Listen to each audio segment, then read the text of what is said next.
Welcome to another episode of the Powerless to Powerful Recovery podcast. My name's Jason. I'm an alcoholic and addict.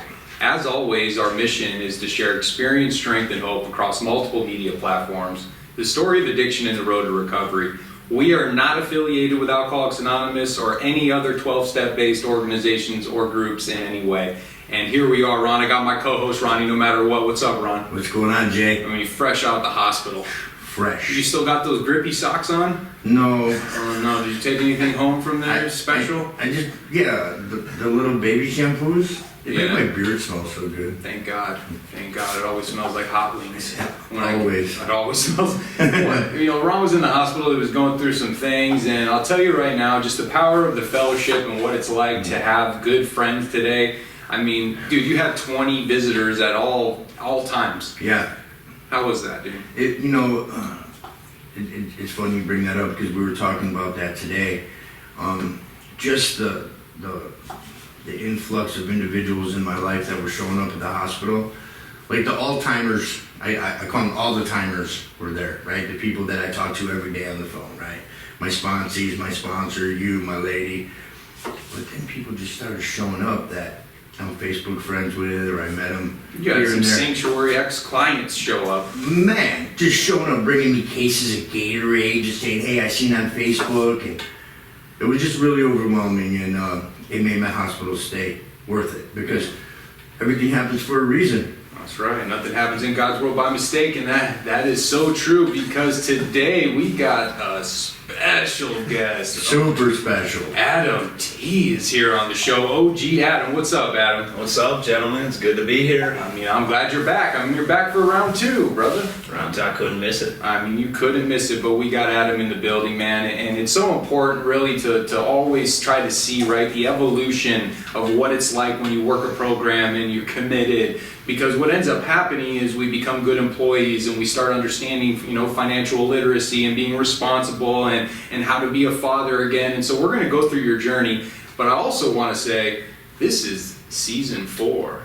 This is season 4. We've had this podcast now for 2 years. We got almost 100 different episodes. We're in 34 different countries. We're making top 10 lists on Spotify. And that is only because of all the listeners all around the world. Big shout out to all of you guys. The amount of gratitude that we have for the undying support that we've received from everybody, man, it just means the world to us. This podcast was started in my living room with a laptop and a microphone and just I just wanted to share the message of hope. And if one person got the message and they were able to find recovery, and only that one person and all the episodes over all the years, it would have been a success. But season 4, man, we got a lot of great things coming. We got some new guests. We got some new topics. We got a new format. We have some celebrity guests that are coming on the show. I mean, I don't want to spoil it, but we got some celebrity guests that will be here as well. We got them lined up. So continue to tune in. But we got Adam on the show. I mean, another one? I'll take one more. You get 2, brother. All right. Yeah, you get 2. And so you were on the show, and it was, 2 years ago. So why don't you just kind of tell us a little bit about what it was like? Because you got out, when did you get out of prison?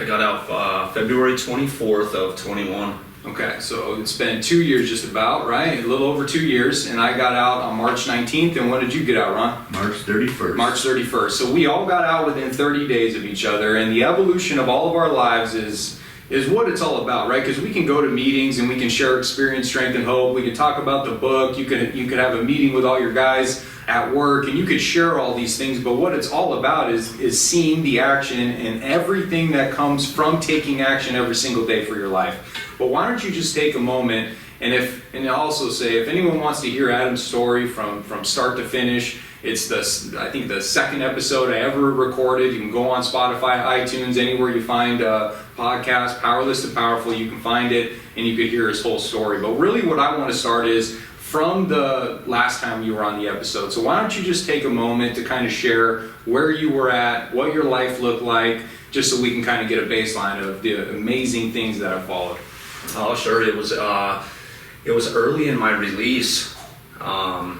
I came over to your house, man. Yeah, you had the laptop set up, a little microphone, trying to get it dialed in. Had some baby stuff in the side. We were rearranging the room, trying to trying to make some space. We were in a little 2-bedroom condo out in Scottsdale that shout out to my wife, held it down, right? And we were recording it. Sometimes I recorded Ron's girl. I recorded Lanny in my daughter's room, right? Because I had to try to find a quiet place, especially if the baby was there, my daughter was there. I'd have to, make sure they stay in the room. But today we're blessed, and I also thank you for bringing that up. We're in the new studio. Yes. Big shout out to Ty. We got the new studio. Thank you, brother. I really appreciate it. Now we have the opportunity to continue this thing, and we wouldn't have been able to do it in the fashion that we are now without you. So you got out, right? And what that looked like? Oh, well, when we did the last podcast, things were a lot different. We were talking about what our journey was like, sobriety, getting sober, landing in the AA rooms and the NA rooms, the recovery centers, what we did to build a life for ourselves inside of prison. Because that's where it started, right? That's where it started for all three of us. Sure. Yep, that's where the journey started. And we got to get out and talk a little bit about what we did with ourselves and the journey it took and all the losses we took and the victories that happened. Yeah, man, I got out. I had $1,200 to my name from a stimulus check that I got in prison, which I don't know if that's legal or not, but I did it. Thank you, Donald Trump. Thank you, DT. Big shout out. Big shout out, DT. So it's funny because I went to my friend Matt Langford's house. I didn't have a vehicle. I didn't really have any clothes. I didn't have any money. You didn't have family. Family passed away while I was in there. Kids weren't involved in my life at this point. And Joey Anderson took me over to Matt Langford's house. I paroled to Joey Anderson's sister's house, Jess, which we're now together. Big shout out to Jess. Huge shout out to Jess. One of the most amazing individual patience. Oh, Dude, gosh. the amount of patience. Well, the amount of patience that any one of our 3 significant others have to have just to be with us, and then let alone all the things that we do in our lives outside of family time. Patience, dude, they got that. Unreal. Yeah. Oh yeah, they do. Joey gave me a ride to Matt's house. He had this PT Cruiser sitting in his garage, and he said, "You can use this. I'm getting ready to get a new car." And I said, "Oh man, I'll take it. Yeah, really grateful for it." I didn't have money for insurance, and he said, "I'll pay the insurance on it." I was looking to go get a job in recovery. I ran into Ashley, and had invited me to come down to the New Freedom spot, and I went down there and interviewed, and I'm sitting on my bed. You have to do at the time you're getting food stamp cards, you're getting access set up, all these things that are overwhelming that you don't really think of when you're sitting inside a prison. You're just like, I want to get out, I'm going to be victorious, I'm going to be the man, I'm going to go out there and work, and I'm going to do all the deal. Well, they sat me on the front porch of somewhere and was like, here's the paperwork, call. I go, what do I say? Like, what do I tell them? Yeah, so Right. what do I do from here? And Jess was a big help with that, and big support. I went down to Goodwill, man. I bought myself some used clothes. I think I spent $260 on clothes. Went down to Walmart, bought brand new socks and boxers, and Oh, you didn't get them at Goodwill, bro? I didn't get them at Goodwill. I couldn't go that far, It's close though. Stimulus check, $1,200. Yeah, you stretch it out. Yeah, stretch it out. You But think you're balling, you got $1,200. You think you're Yeah. balling, yeah. Well, what's funny about that is the other time I got out, I probably would have bought a gold chain and a hat. So, and make people think I'm doing something. But, and I got a call. I got a call from Tyler Watson and Ronnie Allen, and they were, I thought it was DOC calling me. And they said, hey, this is DOC, do you want to take a quick survey, and we might send you $500? And I was like, yeah, I'll do it. Is that what you're talking about, that Geo thing, that Geo private prison? Some weird thing going on, and then I volunteered, right? $500 was $500. And we started getting into these questions, and then he asked me some funny stuff, and I laughed and I asked, who is this? And he said, it's Ronnie. It's Ronnie. And I'm like, no way. He's like, why haven't you called me? He sets me up with this job opportunity, and I ponder on it for a few days because I'm like, I want to go in the treatment field and help these guys and continue on doing what I'm doing inside of there. And it ended up resulting in I decided to go down and work with him and Tyler Watson, who are, they're both at the time heavy into recovery, and Tyler still is. R.I.P. Ronnie. Ronnie had passed away, so. That's just a sad thing, Sure. And it's crazy, man, because we could have everything that we could possibly want and need in life, and if we don't have a defense, if we're not spiritually fit and we're not taking care of ourselves physically, mentally, emotionally, and spiritually, I mean, we're talking about a guy who had everything, man, and it's one of the saddest things, and I think about it all the time. And when I got out of prison, he bought me a pair of shoes, and every time I have the receipt from the shoes in my wallet, and I think about it all the time, man. Somebody who was sober for, what, 5 years? A little over. A little over 5 years, one relapse, and he overdosed and he died. And it's just, I mean, how many stories do you have like that, Ron, where it just out of nowhere? How many funerals do you think you've been to in the last 2 years since you've been out? 15. Yeah. 15, another 10 I didn't go to, you know. Yeah, and just to bring up a point you were talking about having everything, and for myself personally in my recovery, and I try to pass this message on to especially my sponsees that are just getting their feet underneath them, because most of the guys I sponsor are coming right out of prison, right? Those are the people that they gravitate towards us. I cannot judge my insides by your outsides, right? And I do that sometimes. I look and I see someone with that or this or with that person, and I go, man, look at that. But I have to be content with who I am and where I am in life. Because the reality is I don't know what's going inside them. I don't know what's happening. I don't know the demons they're fighting. So that's why it's my responsibility to stay present. How could I possibly transmit something I do not have? And be kind and loving at all times, because you never know, that one thing you might say to somebody could change everything for them. Yeah, and you're so right. And I remember when I think you called me to tell me, you gave me the call and you told me that Ronnie passed, and it was just, you know, and I think that what ends up happening is when we have, you know, because there's been a lot of deaths from a lot of people that we've known over the years, but this one hit home because, you know, we had just went to Dave & Buster's with the kids. Yep. You know, we had just talked, and you were starting to work with him, you know, and it's just, it's one of those things where now that loss right there becomes the motivating factor in our life. You know, it's an inspiration that we all gravitate towards, who was close to him, that gives us the ability to get our feet moving even when we don't want to.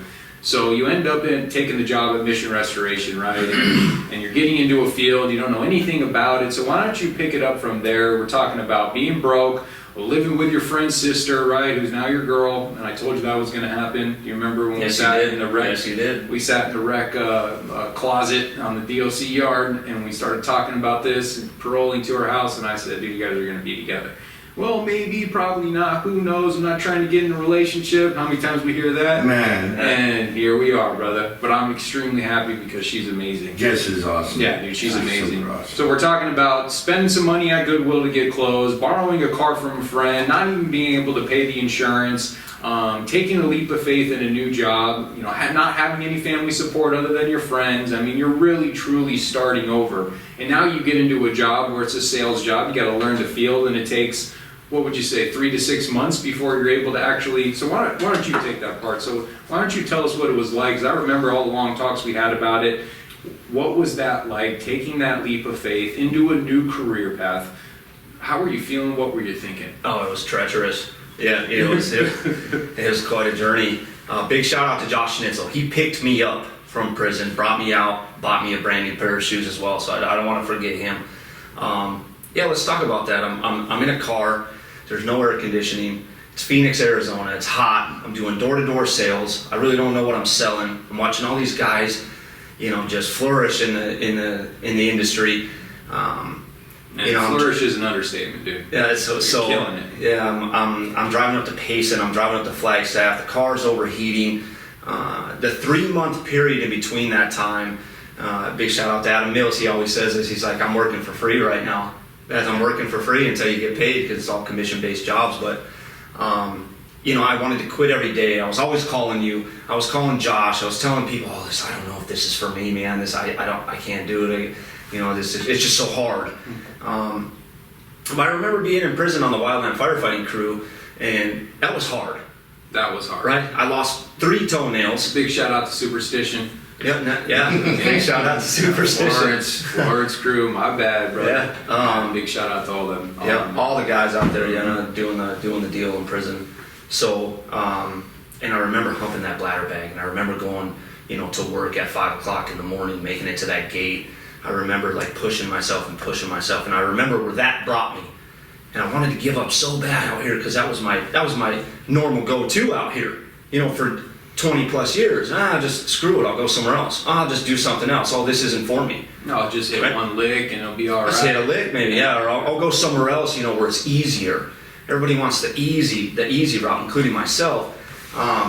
And I stuck with it, and Jess had even said at one point, like, maybe you should start looking for a different job. Yeah, hey, let me talk to you for a minute. This might not be for you, right? Yes, yeah, let's pull you to the side for a You second. look a Yeah. little stressed out, a little Yeah. bit underweight. Yeah. You might want to change of career. Yeah, your car's leaking oil on the pavers.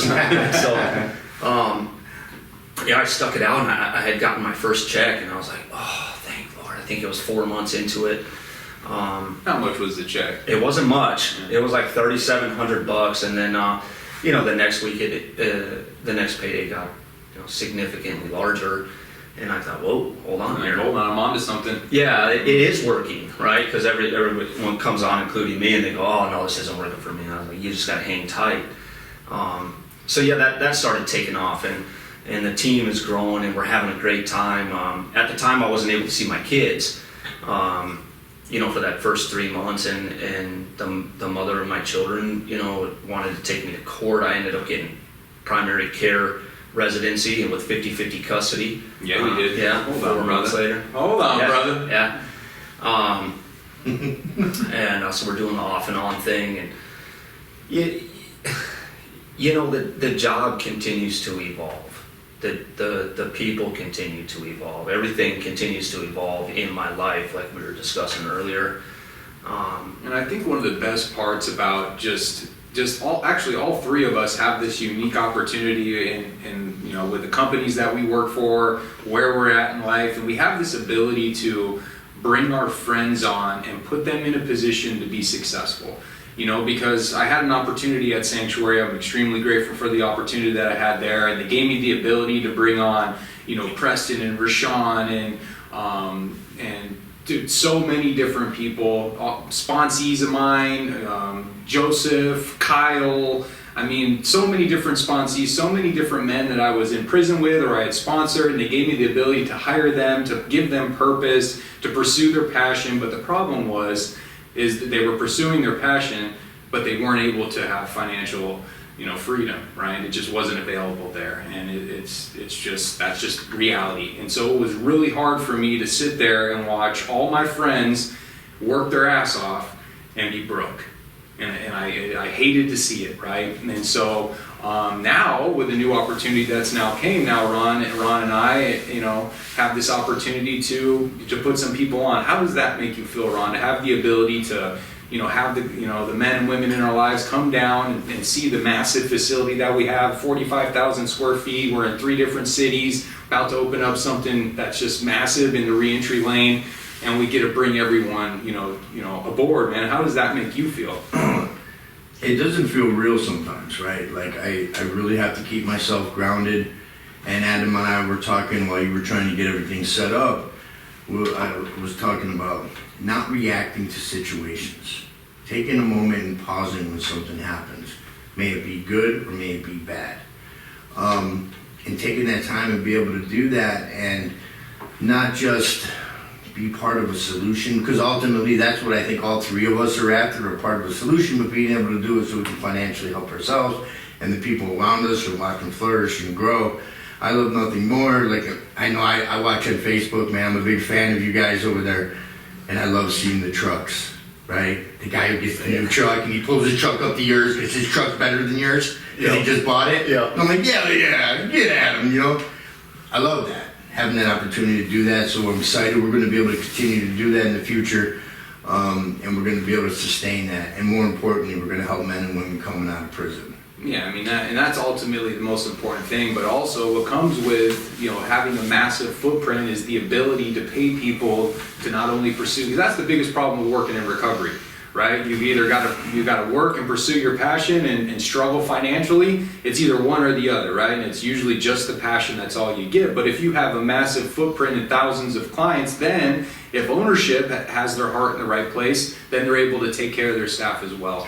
But Adam, what I want to hear, because I love seeing it just like Ron, you've had the unique ability with Mission Restoration to be able to bring on, we're talking Matt Langford, my sponsor, Michael Kane, Landon Harris, Sean Powell, Adam Mills, Bryce Dutton, Hunter Ritta, Justin Frakes, right? These are all men who you were either on the Florence Fire Crew with or were part of our recovery circle at North Union, and we became family. And now you have the ability to work with them side by side. So why don't you just take a minute just to share some of their journeys and what it's been like to see them day one come in, because I also know, just like we talked about, when you come in, it's a sales commission-based only job. Ron and I had, previous to our careers today, that's all we've ever done. So we speak commission only, okay? We speak that language, bro, right? And we know that when it's good, and when it's bad, and it takes a minute to get it down.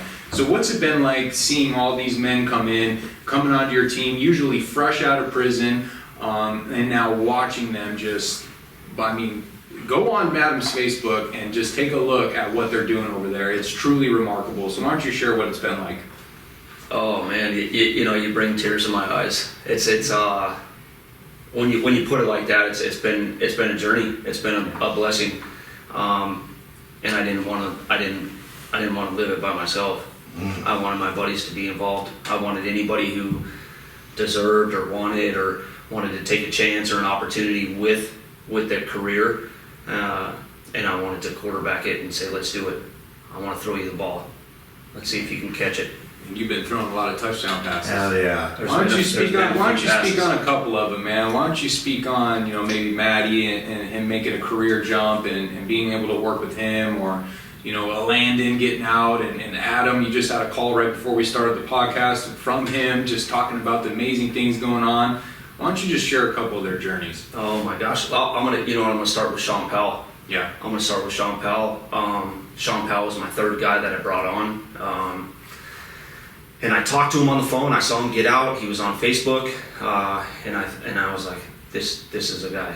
This is a guy right here. I believe in this individual. He's a good person. I watched his ethics on the yard, and I wanted to pull him up and give him the opportunity. I called him. We spoke. He got back to me about a week later and he said, I'm all in. I said, hey, pack your bag. He said, this is my mom's address, come get me. We took off on the road. We were on the road for a month and a half. Living in hotels and... Yeah, because you guys, they're storm chasing, right? They replace roofs, right? We don't repair, we replace. That's just the name of the game, right? And so, you guys storm chase, right? And Flagstaff and Prescott and Payson and Prescott Valley and those areas, that's prime time, right? That's the honey hole, right? So you got to chase it. Yeah, Sean, always on the road. Yeah, Sean Powell and I, first month, went down there, bought him a brand new truck. Bought him a brand new truck from the GMC dealership. He was out all invested. We were out there just getting and grinding, and he got to go through the hardships that I went through, and then all of a sudden the miracle took place. He stuck with it. We had, Matt Langford come on behind and making $85,000 a year, working at Jacuzzi's, got twins on the way. He came out pregnant with twins. Can you imagine that? Yep. Pregnant with twins? Yep. Sole provider at the house. We went out to the dunes. We talked about it. We were with a bunch of the guys. He said, I'm in. Came on, dedicated everything he had to it. Watching these guys, the fear. Everything's fear driven. You're doing a new career path. You're not getting paid for the first 3 months. All this crap's going on in your head. And watching these guys excel. These guys are, $250,000 plus. Yeah, and guys, we're not talking about, we're talking about, changing tax brackets in a major way. Couple times, yeah. Right? We're talking about guys getting out of prison, doing 10 years, 8 years, 7 years, 15 years, some are shorter sentences, just been sat down for a long period of time, and now we're talking about them getting out, making a phone call to Adam, coming on the crew, and Adam's team and the guys, man, they carry you. Just like we talk about in recovery, right? We talk about over at New Life Wellness with the new, rollout of the new program. We're talking about the first 90 days of the program, carrying them. We're going to carry you for 90. We're going to carry you for 90, and then we're going to walk hand in hand with you the rest of the way. And we're going to walk hand in hand. And I've seen you buy them trucks and pay all their bills until their money started coming in. I've seen you do that with every single one. And if the IRS is listening, right, those tax write-offs were legit. They're legit. They're legit. But I've seen that, man, and the service that recovery has taught us comes in many different forms. It's not always just opening the book and getting into the steps. That's the foundation for the most part, but service comes in so many different ways. And to see everybody just excel and buy that new truck and buy the toys and everything that, comes with, being financially fit, dude. I mean, what was it like when you put that first $50K in the bank account? I mean, what was it like getting $50,000 checks every month? What's it like looking at your tax day? I know it makes you happy, right? Because you've shown me your tax return from last year. It was about 300 G's in 10 months? It's a good year. Right? Yeah, it was a pretty good year. That stuff's all nice, right? I like that stuff, but and I buy some things. I buy myself some nice things. But what's more important, man, is like what you said. These guys coming out of prison. Where else would they work? Where else would they have an opportunity? These guys are bright, man. They're intelligent. They're go-getters. They're grinders. Landon Harris just got out. He's going to probably make himself $150,000 this year and starting late. 7 months. Yeah, and Adam Mills, he just sold $1 million worth of product. I mean, these guys, man, yeah, it's like they were made for this, and I see it, and the walking hand in hand with them doing it, like, let's do it together. I want to be a part of that journey. I want to do something, because the program has taught me, be selfless, and I've taken it to a different extreme. I'm doing over here what I wish someone would have done for me, and someone did do it for me. Right. I got that phone call from Tyler and Ronnie. Right, they produced that result in my life, which ended us up right here today, talking about the job and how beneficial it is. But bigger and better than that was, hey, Dad, I want to play sports. I got you. Yeah. I need a new pair of shoes. Got you. I got you. Let me order those right now. Yep. Yeah. Nice. I'd like a 4-wheeler, Dad. Well, let's see what you're doing in school, man. Let's get your grades up. You better be on a good behavior list, earn incentive things. But when it comes that time and you pull your side of the street, I'm going to pull mine today. Yeah, and I don't just get to think about it. I love that. You just bought the quad last week. I bought a couple things, yeah. So he's doing good in school. He's doing good in school. He's a superstar. Awesome. All these things, it allows us to go to Minnesota and take trips and do all these things. And it also, on the back end, man, allows me to bring cigarettes to the guys that are in the treatment centers. It allows me to help people out. It allows me to do a lot of things, man, that I always wish I could do, but I never had the means to do it. I was a fuck up, right? Like, I was never doing the right thing. Yeah. And B, where would I get the means to do that? Right. Where would it come from? And now today, I feel like this journey started because we made the conscious decision to say, I cannot do this any longer. I'm done. It's too hard on me. It sucks. My life is miserable.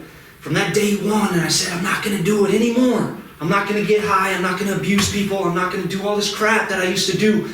I need to do something different. It all started from that.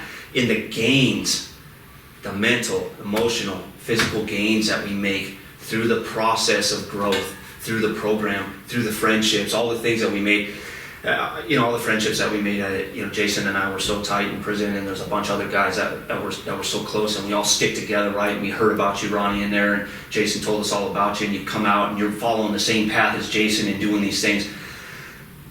Something happened, right? Something happened. And we're here living it today, and we get to share it with each other. So all the guys I bring on, all the podcasts you guys do, everything that happens, man, and you're trying to get bigger and better, but you're doing it in the name of recovery. You're doing it in the name of God. You're doing it in the name of family. You're doing it in the name of friendship. You're not just doing it in the name of me. It's working. Yeah, that's right. It's working. It sure is. Real quick, I just want to say from my window, from my perspective of it, right? So, how does that old mob saying go, hey, he's a friend of a friend, right? He's a friend. You're a friend of a friend. And you were one of the guys that I met through Jason. Jason spoke very highly of you, and you and I have, we don't see each other all the time, but we talk to each other quite often. And when we do, it's about some serious stuff. And I remember, like, I'm going back in my head, and I remember a year ago when all this shit was going on with you.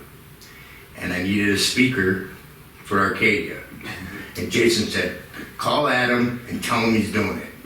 Call Adam and tell him. Give him a choice. Yeah, and I remember, and I didn't know what was going on. I didn't know that there was a bunch of stuff going on. Yep. With work and Ronnie and just everything was happening, right? And I remember you came down and you came a little early and we sat there and we got a chance to talk. And I was like, I'm sitting here now and I'm seeing you and I'm seeing this rejuvenation, this person, this different person. You're the same person but different attitude and your drive. And man, it's got me on fire inside. I'm like, yeah. Because I need that. I say this all the time. I have to have the living, breathing examples in front of me. Right? Because if you were the same as a year ago, probably not doing anything positive in your life, right? Sure. If I failed to enhance and perfect my spiritual life, some bad shit's gonna happen. Yep. I added that part to some of the book.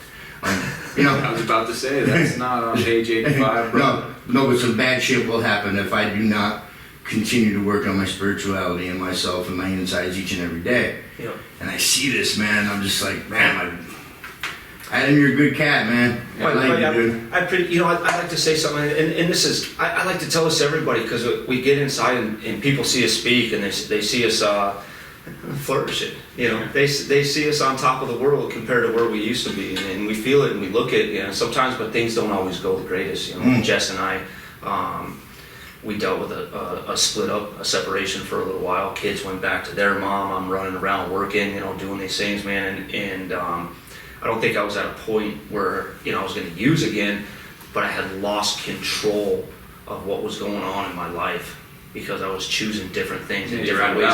I was way out of balance. I was out of whack, and I tell everybody all the time, like, hey man, we talk about the good stuff most of the time. I don't want to bring up the bad stuff, but bad things happen. Yeah. Shit happens, and it's how we deal with it. Don't react, respond. Let's get through it. We're gonna get through it. We're gonna hike that mountain. We're gonna wait on that three-month commission. We're gonna start a new podcast. We're gonna build a new empire. We're gonna do some things. We're not gonna stop today. Yeah, and that's ultimately what we're looking. And just hearing you speak right now, dude. Of course, obviously, dude, you're my guy, dude, and I love you and everything that we've been through. But when you talk about the money aspect, it reminds me, Ron, of when we were in the telemarketing industry. We had a telemarketing office. When we start talking about the amount of money that we were making, nobody believes us, right? Or they've never made even close to that, so they can't, we can't wrap our mind around the fact that it is a possibility to do 7, 8, 10 years in prison and get out and make $1 million in 2 years, right? Like we just don't even think that's a real thing. But you guys over there have living, breathing examples. You guys are all sober. A lot of the company is all members of Alcoholics Anonymous. The majority of the company is. Big shout out to Tyler Jack, CEO of Mission Restoration. What a great individual. He built this brand on sobriety. He built this brand. He brings guys into the call center, man, coming out of detoxes and coming out of treatment centers. Smart. We bring guys. Yeah, he's just a phenomenal individual, and it's all built on recovery, and that's where we landed today. Yeah, I remember, you guys have been trying to get me to work out there. Obviously, my background. I remember you almost went. Yeah, they got me down there, and it was Ronnie and what's the other owner's name? It was Kyle and Ronnie. Kyle and Ronnie. Yeah, it was Kyle. And he gets there, and I sit down, and I'm like, I'll hear you out. Really, I'll hear you out, just so everyone, because here's the thing, I've lived that life. I was away I can't be gone at night. I gotta be home with my family. I missed 7 years of doing that. I made a promise to my girls that I would be home every night. But I went to hear it out, and they made a pretty sweet offer. They were like, look, dude, we'll give you 15 grand cash right now. Pulled the checkbook out, sat it down right in front of me. I'm like, well, I got a Lexus out there. I ain't fitting no ladder in my Lexus. They're like, well, we'll buy you a truck too. What's your decision? I'm like, holy shit. I actually kicked it around, dude. I was what like, kind? I remember. I was like, what kind of truck? But I always knew in my own life that if I continued to work in recovery, that the financial aspect would come for me. Why? Because it's always came in every other area of my life, and every career, every business that I've ever had, it's always been successful. But the part that always brought me down is I would get high, right? And I'd run it into the ground. So I knew that at some point I would have this ability, and today I have this ability, right? And I'm doing pretty damn good myself, and we all are, right? And that's just a testament to the program. Oh man, I watch you guys too. and I know all about your lives. I see what you got going on, and it's the grinders, right? It's the guys that go after everything, give everything they got, no matter what they're working, where they're at, what they're doing. They're making the meetings. They're showing up to work on time, probably early. They're doing a little bit extra. They're the me guy. I want to be the me guy. Everyone's a me guy. Everyone says, no, I'm not. I run everything. I know you're not. You answer to somebody. Yeah. And when you answer to them to the best of your ability, and you do what it takes, you wake up early, man. You go to sleep late. You watch the results. I watch these guys on Facebook. Yeah, I love. I can't wait till 5 o'clock comes so I can get off my job. But I wish I had more money. I don't want to go to work today. I'm looking for a different job. I sure wish I was as thankful, or I sure wish I was as lucky as you. This ain't luck, gentlemen. Yeah. You guys have produced the results in your life. The universe, God, whatever you want to call it, has seen it, and it gives you a little blessing. That's right, brother. I like blessings. Yeah, you might as well.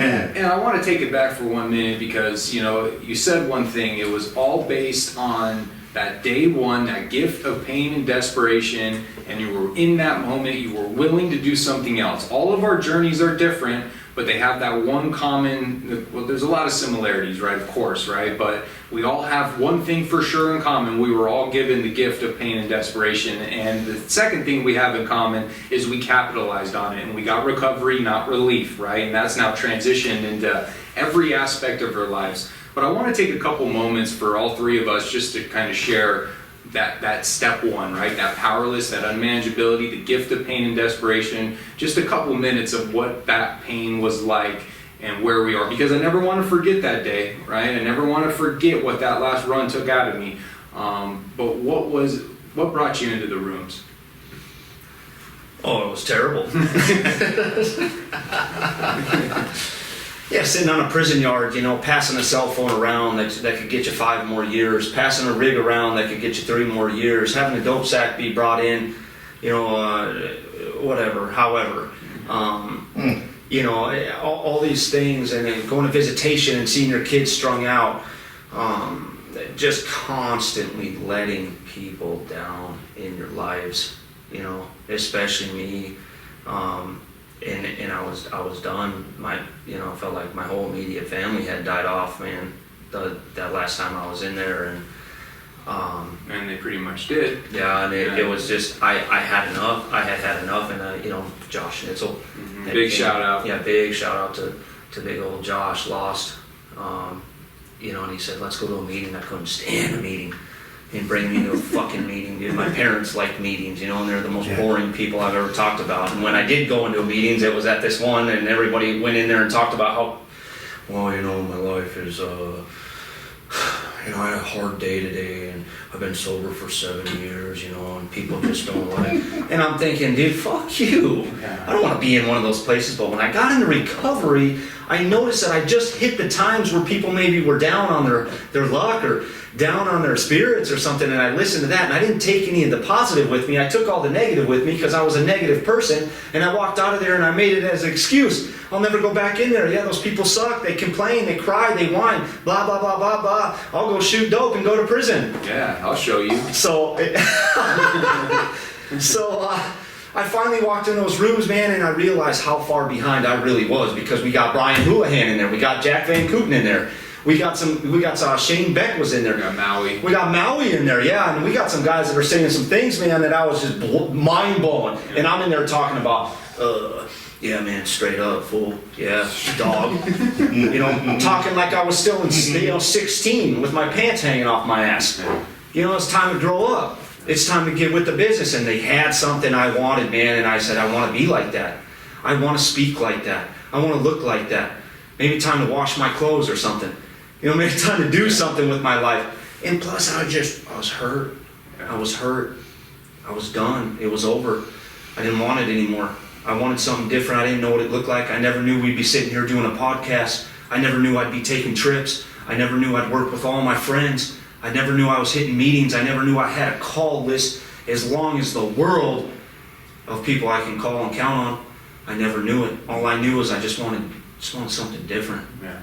And you got that gift right there, dude. Yep. And the most important part is you took advantage of it, Ron. Ron, what was your step one experience or the day that, you know, the things changed? Well, it's a culmination of a Sure. lot of years and Yeah. a lot of pain and a lot of heartache, but I always say, and I speak on it all the time, how many different times in my life when I got in a car accident and paralyzed somebody, when I jumped in a campfire and burned my arm off, dude, when I had knee injuries, when the dope sickness, the detox trips, all those different times, I was willing to do something different. I just didn't do it.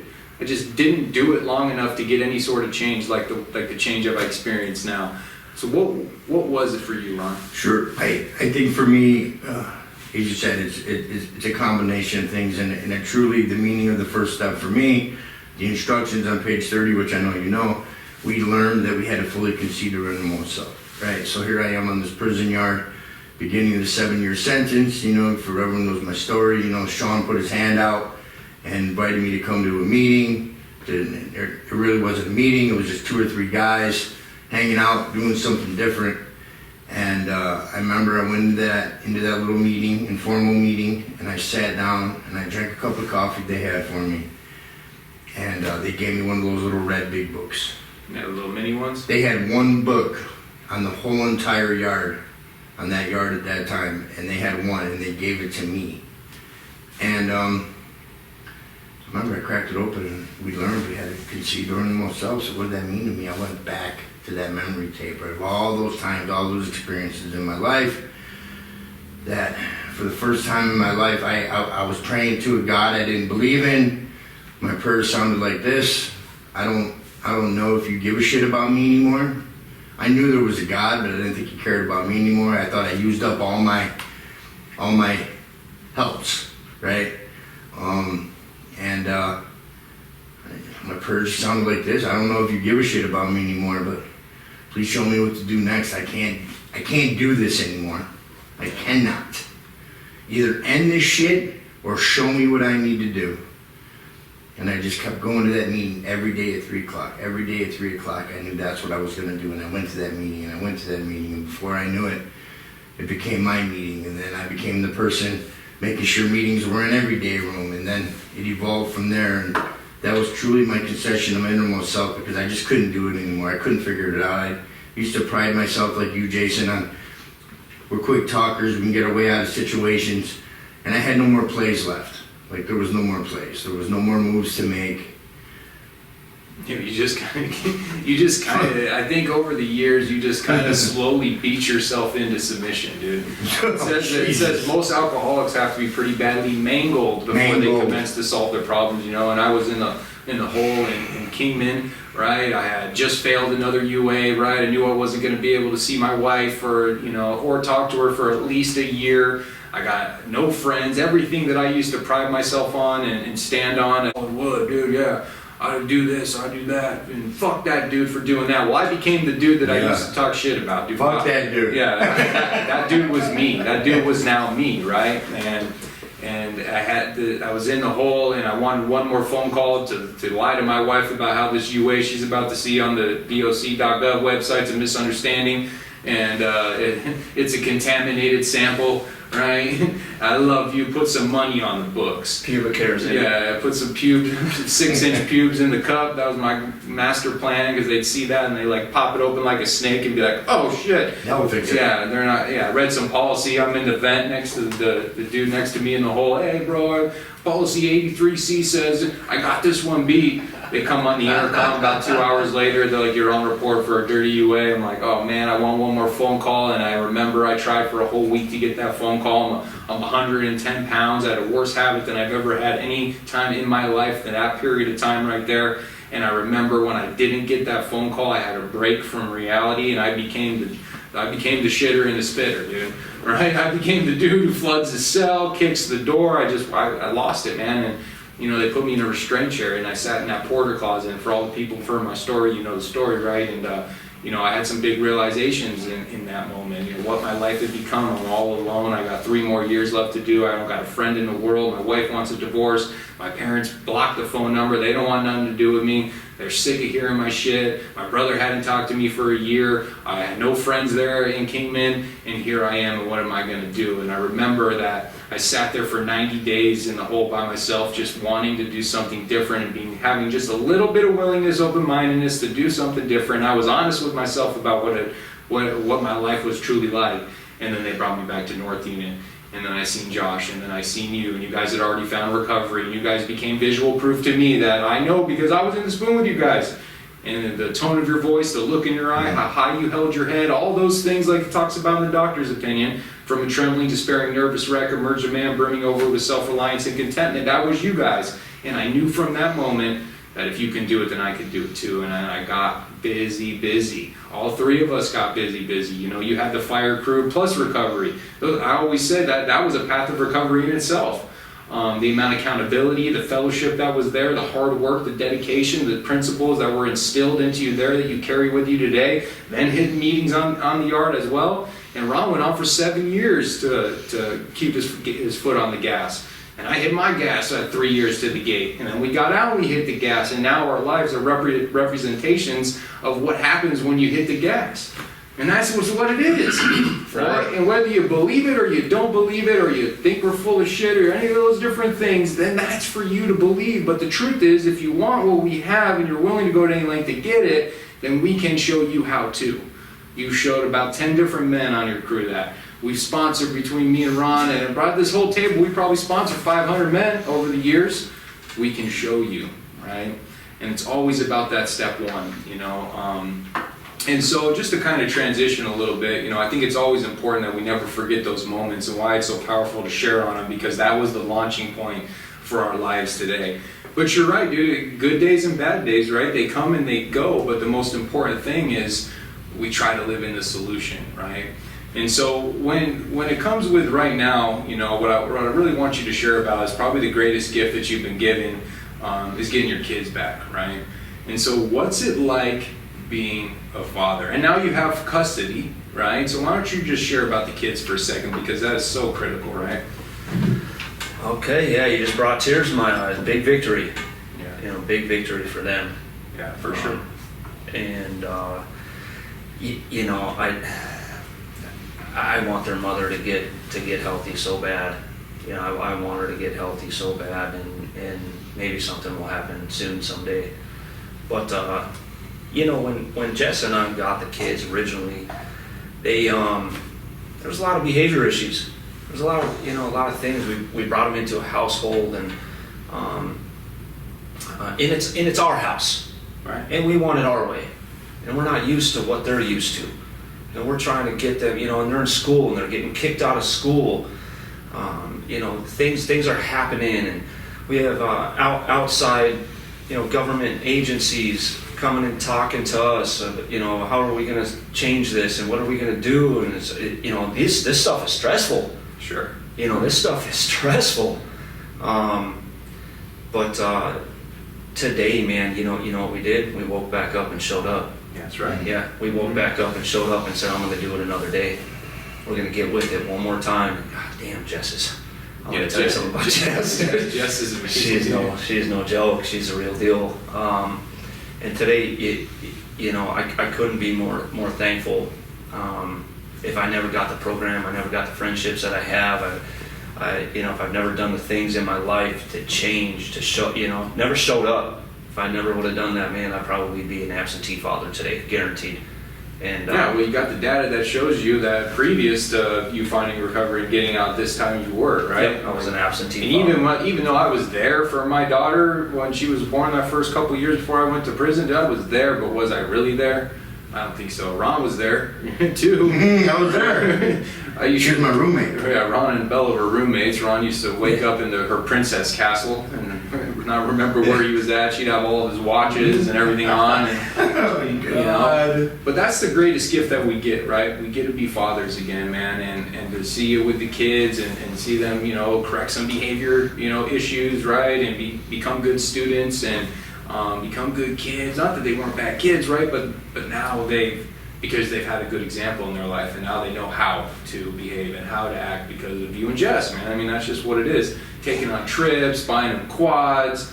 I mean, so my son, you know, a lot of behavioral issues, a lot of things that needs to get sorted out, and I still feel guilt from that, right? Because I wasn't taken away from them. I chose drugs and alcohol, and I left them. I chose it over them, and they got stuck with that bill, right, at a really young age, with no money and not knowing how to pay it, and that's sad. As I still feel guilt from that, right? But today it doesn't have to be like that. My son's getting ready to. He's in 2nd grade. He's going to be the youngest kid that graduates from the special ed program that he's in. You know, and I get choked up because it's a big deal. They're going to transition him back into normal schooling. You know, and it takes a village to get there. Like if I was to say, look at what I did, I'd be lying. Right. And it's like, look at what we did. Look at these results we produce. Look at the things that happen. You know, and everybody that's putting in work out there, everybody that's struggling with something, everybody that's trying to do something and maintain, and they wake up the next morning and try it again, I love you. You know, good job. I don't care if it doesn't work out today, tomorrow, or in a month. Continue doing it, and something's going to happen. Something great's going to happen. I continue to get the blessings. We continue to strive. And it seems like it's so hard up to the point where God goes, "Yeah, there you go. Thank you, sir." And I'm like, "Oh, thank you. Yeah, I need that. I needed that." Yeah, because damn, life is hard sometimes. You know? But it chokes me up because it's like there was a time when I would have ran from it. Sure. There was a time when I would have said, it's too hard, it's too difficult. I don't have friends, I don't have these things. Let's go back to it, man. Guess where I found them? I found them in the rooms. I found them on prison yards. As I evolved, I watched other people who were maybe further ahead of me or coming up behind me, man, and I said, this is where I want to gravitate to. This is where I need to be. Today my family calls me that's in Minnesota to check on me. Hey, how you doing? My aunt, my grandma. I was just invited to my cousin's graduation in Utah. I was absent for so long. Now people are asking me to come around. It feels good. It's awesome. Yeah. It's wonderful. Yeah. Being able to contribute to the lives of our families is, dude, it brings it. Dude, when I go to do yard work at my dad's house, dude, I get choked up, dude, because for so long, I just wasn't there. You couldn't go to the yard. I You weren't wasn't allowed in the allowed yard. there. No. You know what I mean? If they asked me to do yard work, all the tools would disappear. You know? And then today I get to contribute to their life, man. And it's just a testament to recovery and this program and you know, and being able to be a good father, a good friend, a good husband, a good son. Because those are the things that we've always wanted to be. I always wanted to be that dude, and when I was young, I had those characteristics and qualities. Just like it talks about in We Agnostics, deep down in every man, woman, and child is the fundamental idea of God, but it gets obscured by pomp, by worship of other things, drugs, money, women, sex, all those things. I get so far removed from those characteristics, those character assets, that when I feel again, it seems like I'll never be able to get back to it. Yep. And we've all been able to get back to it. And if we can do it, then everybody else can do it too. And that is the point of coming on and sharing on the podcast and talking about what the last 2 years have been like with you and sharing our experience, strength, and hope at meetings and on the podcast and all the guests, because no one's unique, right? We all have the same alcoholic mentality. That's what we suffer from. It's a thinking problem. It centers in our mind. We all have that. But we can fix that, correct it, heal, and amend it. Correct it, and in doing so, it gives us the ability to be good fathers, brothers, husbands, and sons. So at the end of the night, when I brush my teeth, and I see that looking back at me in the mirror, and I go tuck in my daughter, and I go put my baby to sleep, and I sit down and I look, and and all these things, and I don't want to change the way I feel for right now, right? But tomorrow I got to do it again, right? And that's the most important thing, So we're going to close up the show here in a minute, but if you had to just say something, right, like just the evolution of your thoughts on recovery, right, because there's always the evolution, right? There's the evolution of all those sayings, one day at a time, right? Like it used to be 1 minute at a time, just trying to stay sober, right? And the evolution of just that saying alone is one day at a time. Today, I'm going to make sure that I'm achieving my goals. I'm going to work hard and be as productive as I could possibly be. I'm going to make sure I engage myself physically, mentally, emotionally, and spiritually. It's just the evolution, right? And I always think about it, and I know, Ron, we've talked about this too before, right? You know, when we were in, all of us, when we were all in prison, I had 10 sponsees, I had, you know, a meeting every single day, I'm in the book all day long, but that's not real life out here, right? I got a job, I got kids, I got soccer, I got this, I got that, and finding that balance. And when I first got out, not having 15 sponsees and not doing this, I felt like my program was suffering, but it wasn't. It was just the evolution of my life and my recovery and finding balance in it. So what's the evolution been like for you? Oh man, I'll tell you this, it started out with just make it to a meeting. Show up at that 7 o'clock meeting, you know, when I didn't have to or didn't want to. Show up on the rec field for the workout. Show up to work in the morning. It started out, and those were the heavy duty chores. It's extremely hard to do, especially for, you know, individuals that haven't done really anything in their whole life. So it was hard. It was hard to do those things. But, you know, they say practice makes perfect. And I get these guys, you know, and they're like, well, if I just had this, I'd be fine. There's no goal. There's no end goal, right? It never ends until you're done. Yeah. And you're gone. So it's like, what can we do next? All those little things that led up to today. Showing up to the meeting, going to the workout, sponsoring guys, getting sponsored, showing up to all the programs that they had, coming out here, showing up to work when I didn't want to, coming home from work when I didn't want to. Yeah, all these things, every little step that I take, it gets better and better. You know, boundaries today is where it's at. I don't pour the coffee anymore at the meeting. I'm the guy that's letting people loose, man, that aren't adding value in my life today. Yeah, I talked to Ron about that, you know, and I think the program gets misconstrued with that message. Hey, let people shit on you all day long, dude, because that's God's work, right? That's not God's work.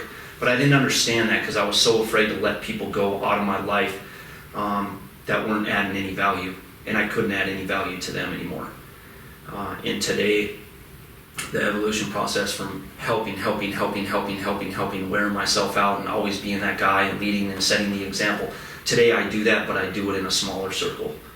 And Right. if you want in on it, man, I want you in on it. Yeah. I want you in on it bad. Yeah, you want to come on? Or if I have the ability to get into your circle because you're doing the same thing, you bet your ass I want in on that.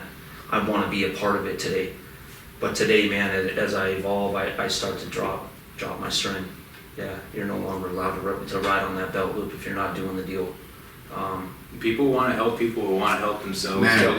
And I used to Yep. be the same way. I wanted to sponsor everybody, dude, and I wanted to save the whole damn world. And that's where the stepping over the bodies thing came in, Yeah. right? And some people hear that and you're like, oh, dude, that's fucked up. We should never say. But the truth is, if you don't want it, then I don't got time for it. Yeah. Time is the most valuable thing that I have in my life, right? And if you don't want to be a part of the solution and you don't want to do your part, I'm not. I had a guy at Crossroads, right? And I'm supposedly his sponsor, right? The dude called me one time. I always have him call me for a week straight. At least that's the bare minimum you can do to get that hour of my time, right? I just want to see that you can do that. He calls me one day and then I get there and he's like, hey man, well, how come you didn't come? I said, dude, you didn't call me, dude. I can't want this shit more than you do. Let's try it again next week. That's why. Well, of course, it's your fault Yeah, too. I mean, you know how that goes, but you got to step over the bodies. I mean, and I know that, you know, we've talked about that too, Ron. I mean, what's that evolution been like for you? Yeah, I mean, basically the same thing Adam and I were talking about beforehand, and I have to get to that place because I am just so grateful for the people that never gave up on me through my life. So I kind of took this attitude of, I'm gonna help everybody. But there has to come that point where if the help I'm giving you is not enhancing your life, if you're calling me from CBI for the 10th time this month, what I'm doing for you probably isn't working. There's probably somebody else who can help you. I'll always be here for you, but you at least got to put in a little bit of effort, right? Because I had to put in a little bit of effort looking back, right? It just didn't happen. We all just didn't get sober like that one day, right? You had to go to the rec field. You had to go to work. You had to sit at the picnic table every single morning and meditate and pray, and it takes work. Even though that stuff was excruciating to do back then, to go to work every single day and not miss a day, that's a big deal, right? But once I do that, and I do it, and I put in the effort, I heard this saying that I try to live by. Do the small things while they're easy. And I try to tell everybody that. Do it, especially being in treatment. Do all the small things now while it's easy. Like get the sponsor, find your home group, begin to work the steps, get as many men's phone numbers as possible. Do those things now when you're in treatment in a contained environment where you can do all that stuff easy. Because once you get out into the real world and you gotta go to work and you gotta go here and you gotta go grocery shopping, you gotta do that stuff becomes hard to do. So do the small things while they're easy. So. And, you know, and it says in there's a solution, you know, there are few fortunate to be so situated they give nearly all their time to this work, and all three of us were the few fortunate to be in prison at that time, to have the ability to focus every single bit of our day on recovery and learning how to be a good employee and everything that comes with being a man. We had every opportunity in life to do it. Every minute of the day we could do it. And we had about 50 other men who are still in our lives, which is truly a blessing and a miracle that God was on that yard. And then that gave us the platform to really figure out, but we had to do the work. And in doing the work, now it becomes a heck of a lot easier, right? And we get to share it with each other. You know, we get to, you know, go to your house for St. Patrick's Day and see 50 guys that we were all in the prison yard together, and everybody's sober, everybody's successful, everybody is thriving in life, not surviving. And just to see that and the gratitude we have for each other and the friendship, and you know, we escaped disaster together. And when you escape disaster, it doesn't matter where that person comes from. If you escape disaster with somebody, you're now family, right? And we got this big ass family of men who want to be better each day, and their lives reflect it. And it is talks about that in you know, working with others. You know, watching people recover is the bright spot of my life. The bright spot of my life, right? And recovery comes in all different forms. And when we see somebody, man, I you know, it's never hating on anyone. I want everybody to succeed. I want to see everybody get new vehicles and new tax brackets and you know, everything that comes with recovery, man. And I'm just grateful I get to share with both of you guys and all the other men out there as well.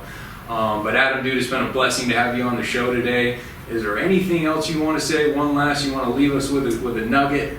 Anything you want? Am I putting you on the spot right now, brother? I'm putting you on the spot right now, brother. If you had to say something to your team, what would you say? Well, to my team, I couldn't be more proud of the men that I get to work with. You know, those guys. And we got some key players, man, some all-stars that I wouldn't be where I'm at today without them. You know, we got Sean Powell, Matt Langford, Adam Mills is up and coming, Landon Harris, and Michael Cain kicking around there. You know, we got some guys, man, Bryce Dutton, Aiden Lattin. The list just goes on and on and on. Justin Courtney, we got a lot of guys, Justin Frakes coming on. You know, we got a lot of guys that are coming up. They're hungry. I couldn't be more proud to serve with them and for them in that line of work. So, yeah, I appreciate everything you guys do. I mean, it truly is the bright spot of our lives. And Ron, where can they find us if they want to get on the show, if they want to shoot us a message, they want to find our material? How could they find the show? You can find us on Facebook, Parlors to Powerful, Jason and Sarah, Ron Alessi. You can go to TikTok, Ronnie No Matter What. Posting Powers Powerful stuff all the time. Real quick, I need 30 seconds. I need to say this because it came over me. Jason, your life obviously has been, ever since you got sober, has been dedicated to being a good friend, a good son, a good husband. Those are stuff you strive for. And I just wanted to share, you know, you started off saying I was in the hospital, and I had all these people around me coming in, and you know, we talked about that. You guys know the story, right? You know the story when Jason and I had a business, and he walked into the business that day, and he had this look of disgust on his face because there I was sitting in my boxers with a gun on my lap, putting out cigarettes on the laptop, hadn't been to bed in 4 or 5 days, and he walked in and he was just like, oh God, we're never going to be able to do this. You know, we had finally got the office, we were finally making money, and I went off the rails, you know. So that look he gave me, and that look was embedded in my brain for years. The disappointment, you know, because I love Jason like a brother. He's like a little brother to me. When he came up and see me up at the hospital, everyone was talking, they were there, and Jason was just sitting there, and he was sitting there on his phone. And I seen him for a second. I was talking to somebody, and he glanced over at me, And that look that you gave me was just the opposite, right? Even though, I was hurting, I was having some health stuff that was a little scary. But like, the pride you look at me, like you have your friend back, it means the world to me. You don't have to say a word, all you gotta do is look at me, and I know that you and I are connected forever, that we're gonna do some huge, amazing things, and the people we've met along the way, and the people that you've connected me to, and so forth and so forth. 2023 is just the tip of the spear. God is working through us to do some amazing things, and I truly, truly believe that. Oh, it's nuts. I'm glad that you said that, because we talk about me a lot, right? I don't know, it's like me, whatever. You guys are on a pathway to greatness here. You guys have done some incredible things and moving up. And you want to talk about evolving. There you guys go. You're in the prison systems. You're talking to the wardens. You're talking to the director. They're getting ready to launch a new program for you guys, and you guys are making it happen, right? Teaming up with the people that you know, and then putting in the footwork, waking up early, man, and making sure these things come into place, providing housing for people, doing all this stuff, just taking it to the next level. I think we need to have a podcast about that. Yeah, I might interview you. You might interview us. Hell yeah.